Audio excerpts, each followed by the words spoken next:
મને એમ લાગે છે કે પહેલાના જમાનામાં હું તો સૌરાષ્ટ્રથી વાત કરું, કારણ કે મારો તો ઉછેર ને ભણતર ને તું મોટું ક્યાં થયું. જો અમારે ત્યાં આપણા સૌરાષ્ટ્રમાં જો જૈન શ્રેષ્ઠીઓ, દિલીપભાઈ, યસ, જો જૈન શ્રેષ્ઠીઓએ હોસ્પિટલ્સ, સ્કૂલ્સ, કોલેજીસ જો ન બંધાવી હોત તો મને લાગે હું તો વાંકાનેરમાં મારે તો કોલેજ જ ન હોત. દોશી ફેમિલીએ કોલેજ બંધાવી તો હું વાંકાનેરમાં કોલેજ કે મારા જેવા અનેક લોકો કોલેજ કરી શકે. બાકી અમારે તો કાં તો પછી ભણવા માટે રાજકોટ જવું પડત ને કાં મોરબી જવું પડત કોઈ જગ્યાએ, એવું થાય. એટલે આવું તો અનેક કામોમાં છે.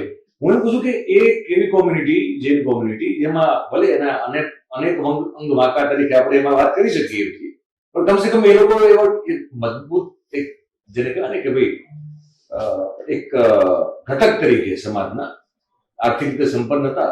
તો સૌરાષ્ટ્રમાં ઠેક ઠેકાણા દિલીપભાઈ તમને જોશે, તમને જૈન શ્રેષ્ઠીઓ દ્વારા તમને પાંજરાપોળ જોવા મળશે, તમને સ્કૂલો, કોલેજીસ, દવાખાના જોવા મળશે.